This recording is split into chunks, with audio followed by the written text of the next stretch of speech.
तो हेलो दोस्तों, स्वागत है आपका बैरॉन लर्निंग अकेडमी में। मैं हूं कृष्णा कुमार और लेकर के आ गया हूं आपके लिए इस सी शार्प सीखने की सीरीज में एक और नई वीडियो, जहां पर आज का हमारा टॉपिक होगा वेयर एंड डायनेमिक कीवर्ड। क्या डिफरेंस है वेयर एंड डायनेमिक कीवर्ड में, वो हम देखेंगे।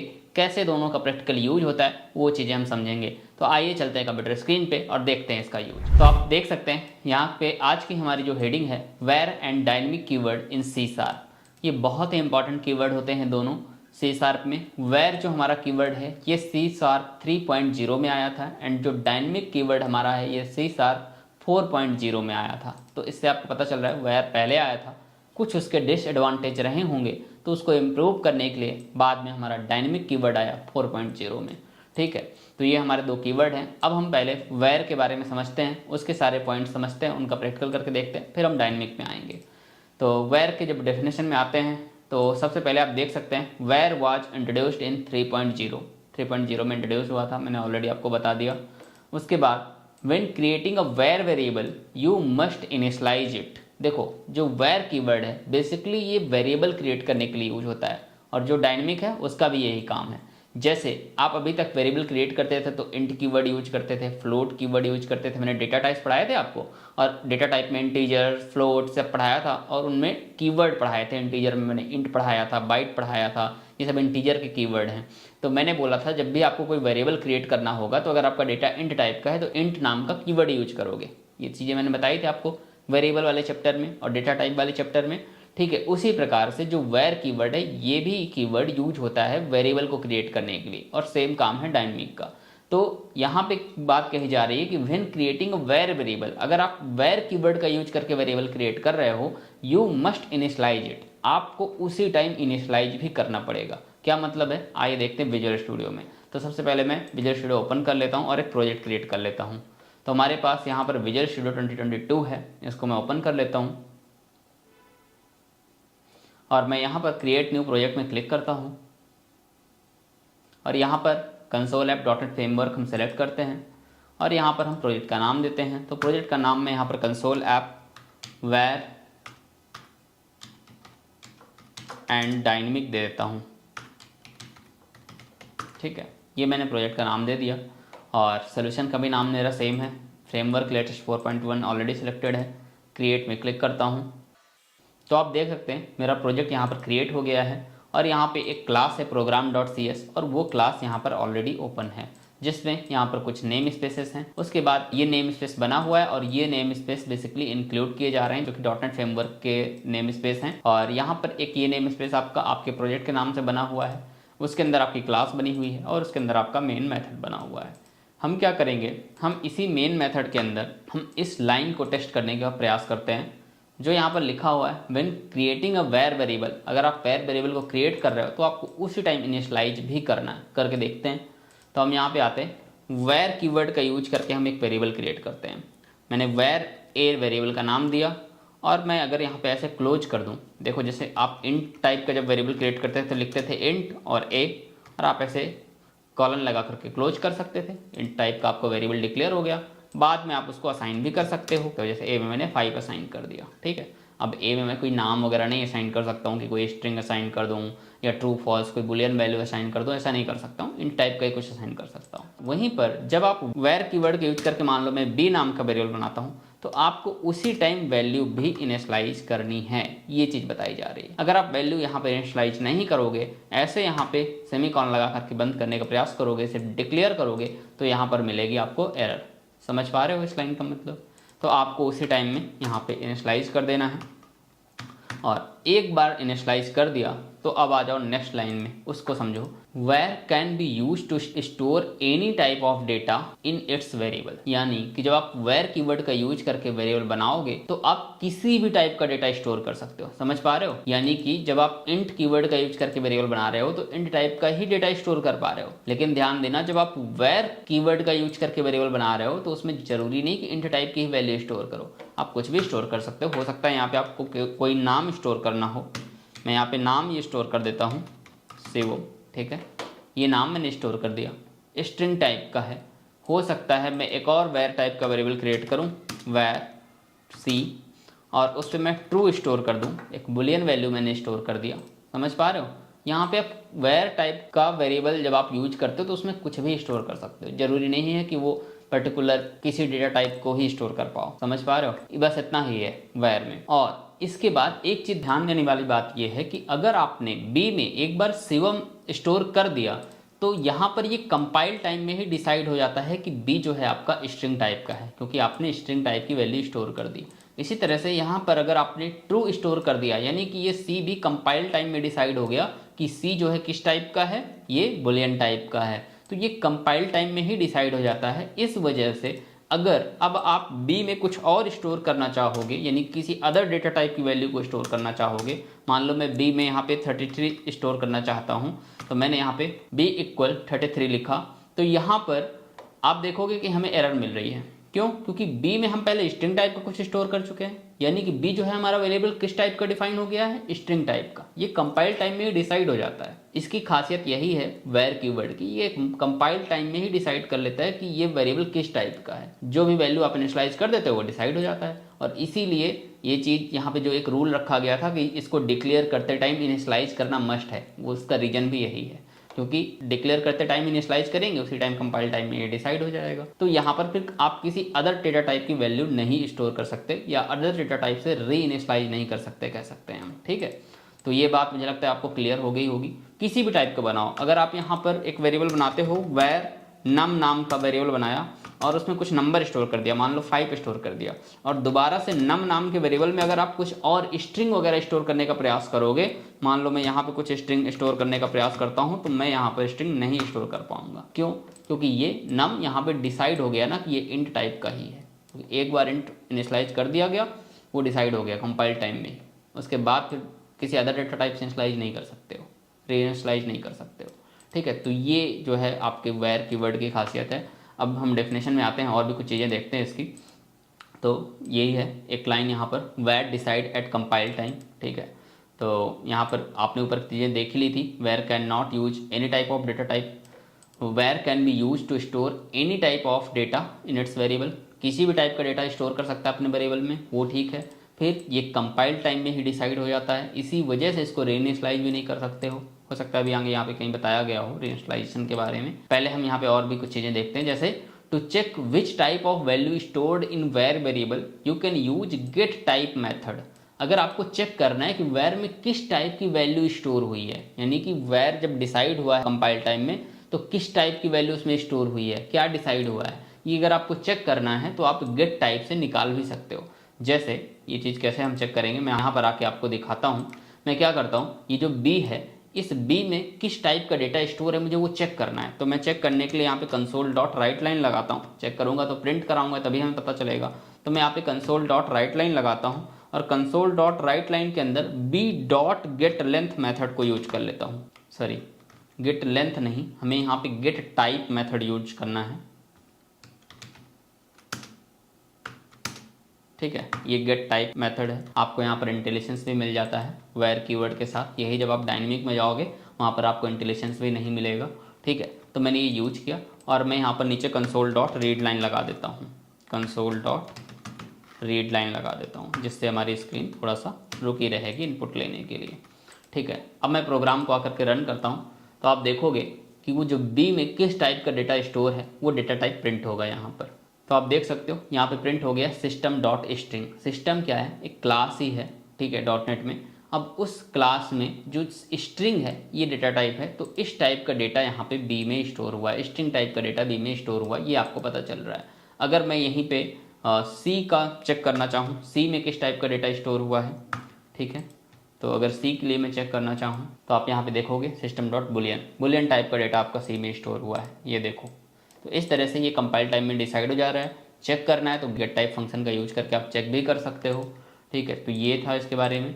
उसके बाद नेक्स्ट है once we initialize var variable. अगर एक बार आपने वेयर वेरिएबल को इनिशियलाइज कर दिया then you can not re initialize it with other data type. ये बात मैंने आपको ऑलरेडी बता दी है कि अगर आपने एक बार उसे स्ट्रिंग टाइप से इनिशियलाइज कर दिया तो फिर आप उसे अदर डेटा टाइप से इनिशियलाइज नहीं कर सकते हो कि बी में आप कुछ और इंट टाइप का कुछ लिखने जाओ तो नहीं इनिशियलाइज कर पाओगे, यहाँ पे आपको एरर मिलेगी।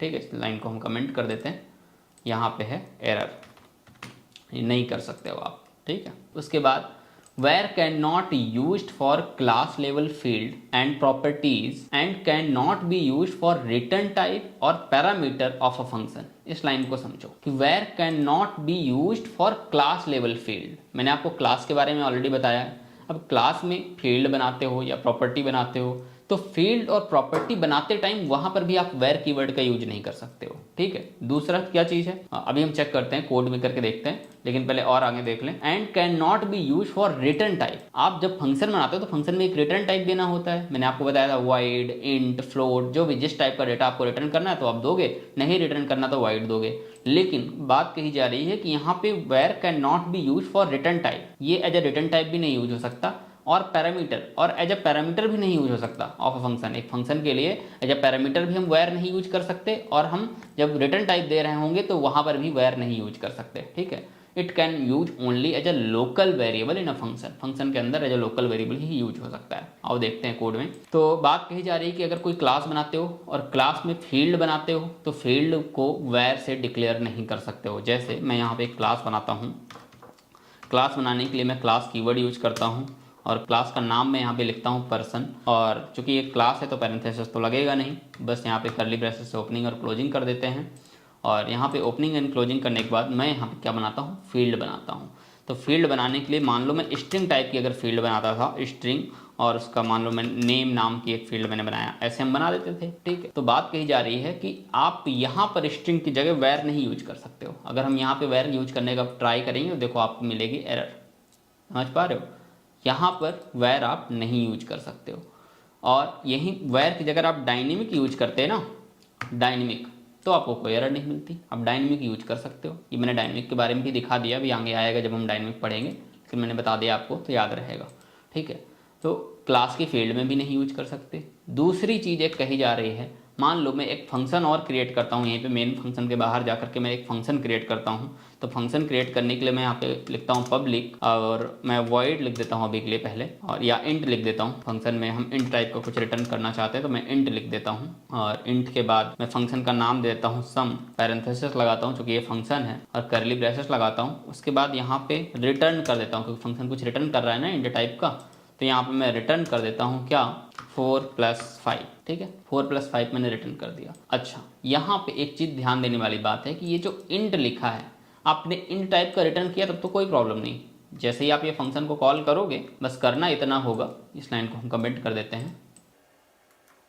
करना इतना होगा कि अगर ये सम फंक्शन को जब आप कॉल करोगे तो उसको एक इंट टाइप का ही एक वेरिएबल बना करके उसमें स्टोर करना होगा। जब भी आप इसको कॉल करोगे, ये कॉल कर लिया और इंट टाइप का ही एक वेरिएबल बना करके हमने उसमें स्टोर कर लिया। अच्छा, ये इंट टाइप की वैल्यू यहाँ से रिटर्न होकर के आएगी और इसमें स्टोर हो जाएगी। अभी क्या प्रॉब्लम आ रही है इसमें, देखो नॉन स्टैटिक फील्ड, वो कह रहा है कि फंक्शन अगर आप कॉल कर रहे हो तो फिर क्लास के ऑब्जेक्ट से कॉल करना पड़ेगा। मैंने आपको बताया था कि कोई भी चीज़ अगर फंक्शन क्लास के अंदर की एक्सेस करनी तो हमें क्लास का ऑब्जेक्ट बनाना पड़ता है, या फिर दूसरा ऑप्शन है कि हम उसको स्टैटिक बना दें। हम यहाँ पर स्टैटिक नहीं बना रहे हैं, हम यहाँ पे क्या कर रहे हैं, क्लास का ऑब्जेक्ट बना लेते हैं कॉल करने के लिए। तो ऑब्जेक्ट बनाने के लिए यही प्रोग्राम क्लास के अंदर ही है, तो हम प्रोग्राम क्लास का ऑब्जेक्ट ही यहाँ पर बना लेते हैं, ठीक है। ये हमने बना लिया और यहाँ पे p.sum लिख देंगे, ठीक है। तो अब हमने आसानी से फंक्शन को कॉल कर लिया। अब जब हमने फंक्शन को कॉल किया तो हमने उसको इंट टाइप के एक वेरिएबल में उसका जो भी रिजल्ट आएगा उसको स्टोर कर लिया, रिजल्ट नाम के वेरिएबल में। क्यों? क्योंकि फंक्शन कुछ रिटर्न कर रहा था तो हमें उसको स्टोर भी करना पड़ता है। मैं आपको ऑलरेडी बता चुका हूँ फंक्शन के चैप्टर में, ठीक है। अब हम उसको प्रिंट करा सकते हैं। मैं यहाँ पर console.writeLine लगाता हूँ और प्रिंट करा देता हूँ, console.writeLine, और रिजल्ट को प्रिंट करा दिया तो हमें आउटपुट प्रॉपर मिलेगा, ठीक है। यहाँ पे आउटपुट आपको 9 मिल रहा है। देखने वाली बात यह है कि आप यहाँ पे इंट की जगह वैर नहीं यूज कर सकते, दैट्स इट। कि अगर आप चाहो कि मैं किसी भी टाइप का रिटर्न कर सकूं, मैं वैर लिख दूं, और वैर का मतलब तो यही होता है कि वैर में किसी टाइप का स्टोर कर सकते हो, तो इसी तरह से मैं किसी टाइप की वैल्यू रिटर्न भी कर सकूं, बट ऐसा नहीं होगा। वैर आप यहाँ पे एज ए रिटर्न टाइप नहीं यूज कर सकते हो, ये रिस्ट्रिक्टेड है, ठीक है, C# में। उसके बाद दूसरी एक चीज़, यहाँ पर हम इंट ही रखेंगे। यहाँ पे अगर मान लो आपको पैरामीटर्स लेने हैं, मान लो मुझे यहाँ पे इंट a और इंट b 2 वेरिएबल लेने हैं, ठीक है। तो फंक्शन में हम ऐसे लिखते थे इंट a और b। मैं यहाँ पर अगर चाहूँ इंट की जगह वैर यूज करना, यहाँ पर मैं अगर चाहूँ इंट की जगह वैर यूज करना, तो यहाँ पर मैं वैर नहीं यूज कर सकता हूँ। यहाँ पर भी आपको एरर मिलेगी, समझ पा रहे हो। तो दैट्स इट, इतना ही समझना था कि यहाँ पर आप एज अ पैरामीटर भी नहीं यूज कर सकते हो, एज अ रिटर्न टाइप भी नहीं यूज कर सकते हो, और क्लास की फील्ड में भी नहीं यूज कर सकते हो। हमने यहाँ पे एक क्लास भी बनाई थी, और क्लास की फील्ड बनाने के लिए जो यहाँ पे डेटा टाइप यूज होता है वहाँ पे भी वेयर कीवर्ड का आप यूज नहीं कर सकते हो। ठीक है, तो अभी के लिए हम इस चीज़ को कमेंट कर देते हैं, फंक्शन को, ये कॉलिंग भी कमेंट कर देते हैं, क्लास का ऑब्जेक्ट भी अभी कमेंट कर देते हैं, और ये लाइन भी अभी के लिए कमेंट ही कर देते हैं। तो मुझे लगता है आपको ये चीज़ समझ में आ गई होगी। ये इनिशलाइजेशन वाला भी समझ में आ गया होगा कि री इनिशलाइज नहीं कर सकते अदर डेटा टाइप से। ये भी क्लियर हो गया होगा कि क्लास फील्ड नहीं डिक्लेयर कर सकते वेयर कीवर्ड से, प्रॉपर्टीज नहीं डिक्लेयर कर सकते। अच्छा, फील्ड प्रॉपर्टी एक ही चीज़ है, बस माइनर सा डिफरेंस है, हम आगे पढ़ेंगे प्रॉपर्टी के बारे में, अभी बस समझो कि फील्ड ही है। ठीक है, और एज अ फंक्शन पैरामीटर और रिटर्न टाइप नहीं यूज कर सकते। लास्ट में है it is a value type. जो वेर है वो आपका वैल्यू टाइप है, ये रेफरेंस टाइप नहीं है। जिसको वैल्यू टाइप और रेफरेंस टाइप का आइडिया नहीं है तो इसी प्लेलिस्ट में मेरी आपको value type and reference type की वीडियो मिल जाएगी, वहां पर जाकर के आप देख लो। ठीक है, तो उसके बाद हम आते हैं डायनेमिक कीवर्ड में। डायनेमिक कीवर्ड कैसे डिफरेंस है वेर से, तो उसके लिए सबसे पहली चीज कि dynamic was introduce in C# 4.0। ये C# 4.0 में आया था। उसके बाद when creating a dynamic variable not mandatory to initialize it, जरूरी नहीं है कि क्रिएट करते टाइम ही इसको इनिशियलाइज करो, जैसे वेर में करना पड़ रहा था। कैसे, हम यहाँ पे आते हैं कोड में, और कोड में आकर के ये सारा कोड हम अभी के लिए कमेंट कर देते हैं। ठीक है, हम यहीं पे इसी मेथड के अंदर यहाँ पे इस बार डायनेमिक टाइप का एक वेरिएबल बनाते हैं, डायनेमिक ए। ये मैंने डायनेमिक ए बनाया और यहीं पे मैं ये सेमीकोलन लगा देता हूँ। ठीक है, ये मैंने लगा दिया। अब देख सकते हो कोई भी एरर नहीं मिल रही मुझे। क्यों? जरूरी नहीं है, मैंडेटरी नहीं है कि इसको बनाते टाइम ही इसको इनिशियलाइज करें, जबकि वेर में ये मस्ट था, ये मैंडेटरी था। ठीक है, हम इसको बाद में इनिशियलाइज कर सकते हैं, कोई दिक्कत नहीं। हम चाहें तो यहाँ पर स्ट्रिंग टाइप की एक वैल्यू इनिशियलाइज कर दें। मान लो मैं यहाँ पे विमल नाम इनिशियलाइज कर दिया।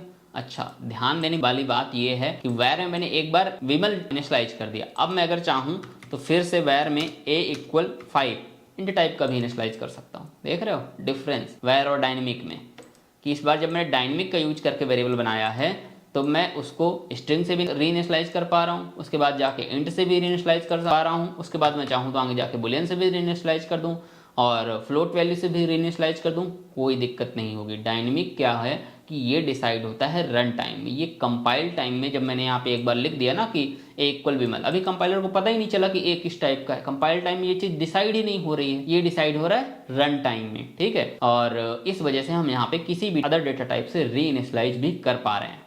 समझ पा रहे हो आप लोग? ठीक है, तो इस तरह से ये वर्क करता है आपका डायनेमिक।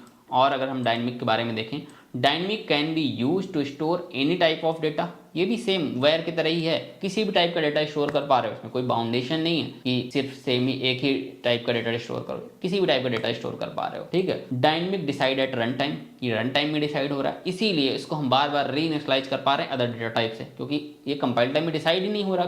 कंपाइलर को लिखते टाइम पता ही नहीं है कि इसमें क्या स्टोर हुआ है, तो इसी वजह से हम नेक्स्ट लाइन में आके कुछ और भी उसमें लिख दे रहे हैं। जब वो रन टाइम में जाएगा तब कंपाइलर को पता चलेगा रन टाइम में, फिर वैसे ही चेंज होती जाएगी उसकी वैल्यू, उसका डेटा टाइप रन टाइम में चेंज होता रहेगा लाइन बाय लाइन, जैसे हमने इनिशियलाइज किया होगा। उसके बाद to check which type of value store in dynamic variable you can use get type method. यहाँ पर भी आपको गेट टाइप मेथड मिलता है। अगर आपको ये चेक करना है कि किस टाइप की वैल्यू अभी करंट में स्टोर है किसी आपके डायनेमिक वेरिएबल में, ये चेक करना है तो आप गेट टाइप मेथड ही यूज करोगे। लेकिन यहाँ पर एक ट्विस्ट है, आइए देखते हैं। यहाँ पर आपको इंटेलिजेंस नहीं मिलेगा जैसे वेयर में मिल रहा था। देखो, समझने वाली बात यह है, मैंने यहाँ पे डायनेमिक टाइप का वेरिएबल बनाया a, और उस वेरिएबल मैंने पहले क्या स्टोर किया, स्ट्रिंग वैल्यू। लेकिन स्ट्रिंग के बाद मैंने आकर के नीचे क्या स्टोर कर दिया, इंट टाइप की वैल्यू स्टोर कर दिया। तो अब मेरा वेरिएबल किस टाइप का है, इंट टाइप का है, स्ट्रिंग टाइप का नहीं है। अगर मैं चेक करना चाहूँ, अब इसके बाद आकर के मैं चेक करना चाहूँ, यहाँ पर मैं console.writeline लगाऊँ और a.